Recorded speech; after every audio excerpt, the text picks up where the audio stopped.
Welcome to Stevie's Kitchen. Today, I'm gonna take you back to college. I got Coney Island sauce going for Coney dogs and some duck fat french fries. This is a meal that you're gonna love. I got 2 tablespoons of butter going on in this pan right now. I got a half a medium onion, diced up, that we're gonna go in here and get a little saute on. I got 4 cloves of garlic. Get some fresh cracked black pepper and a little pinch of salt.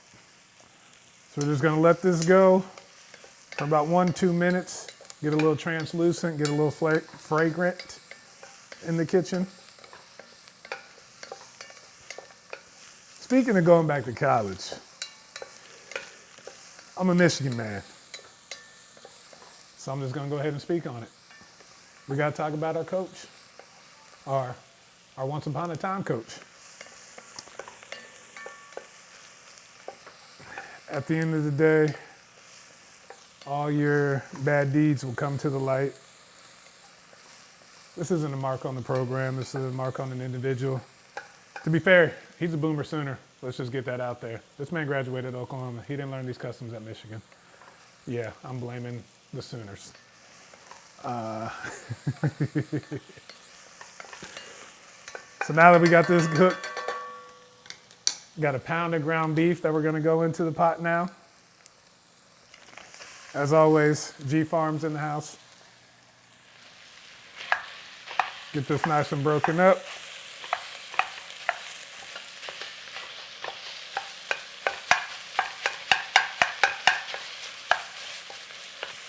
But I guess the question is next, where does Michigan go from here? If I was on the personal search committee, I'm calling up Jesse Minter, our old DC, who is now the DC with the Chargers, interviewing him for a head job. And then my Giants ties are gonna come in. Let's go get Brian Darble to coach up Bryce Underwood. You saw what he did for Josh Allen. And one thing you might not know, what he did for Tua at Alabama when he was beside Nick Saban. We can get those two together, Michigan football gonna be all right. So you really wanna try to get this broken down as much as you can with your spatula. But if you don't feel like you got it fully chopped up, that's okay. We're gonna do some few things in here that's gonna make it break down even more. But while we have this going, let's start getting it seasoned. We're gonna start with 6 tablespoons of tomato paste. Got a teaspoon of garlic powder, I'm sorry. A teaspoon of onion powder. Teaspoon of ground cumin. Teaspoon of chili powder.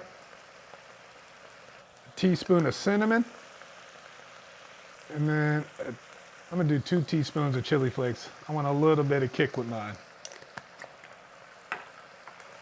Another pinch of salt. And then start to mix it all up. When you get all of this incorporated and mixed up together, so now this is how we're gonna get this to be a little bit more of a runny sauce. We got 2 cups of water. Gonna pour this all in here.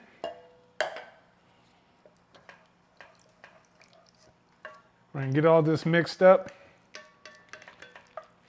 And now,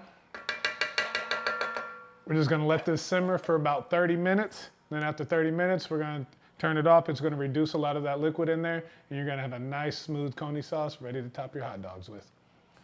So now let's get started on these fries. I went and took 1 potato, cut it up into about carrot sticks, I would say. So I got some boiling water here. We're just gonna drop this into the boiling water. I've salted the water too, by the way. We're just gonna put all these fries in here. So we're gonna let these boil for about 5 minutes, and after 5 minutes, we're gonna go straight into some duck fat to make our duck fat fries. Now we're just gonna get these fries out, get my little spider, let them drain, straight into our hot oil. Yeah, be careful. Don't burn yourself.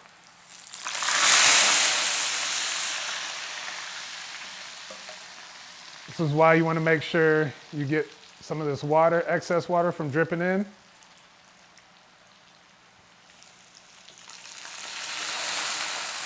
Keeps the oil from fully popping on you.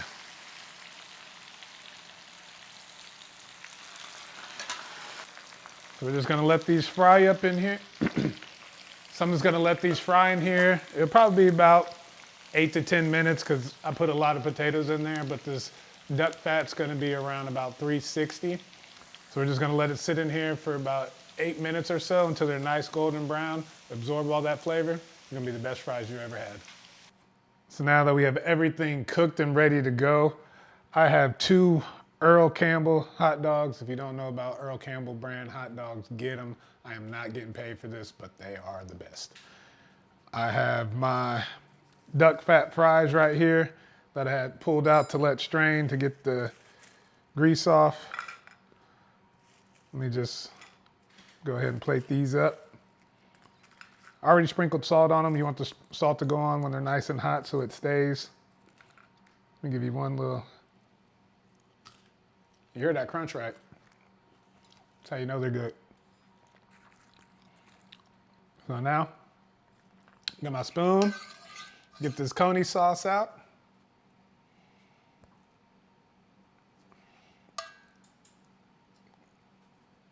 I'm gonna ladle it over top.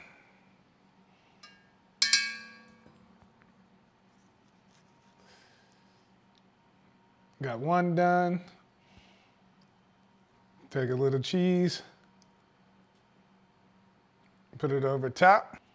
We're ready to go. If you're doing individually, you can do it like this. If you're gonna do a big like casserole, you can put all the buns into a pan, put the hot dogs in, Coney sauce on top, cheese on top, whatever toppings you want, pop it in the oven for about 5 minutes just to let everything melt.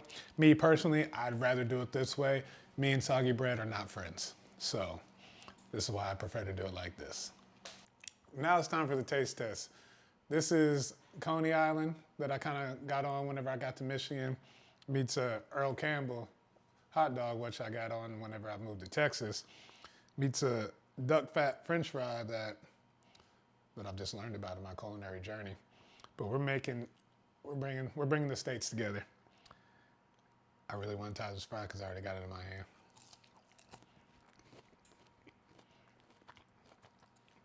There's nothing better than a duck fat fried fry. If you don't know, you better learn. And if you do know, you know. Now, let's get into this hot dog. Coney dog, Detroit style.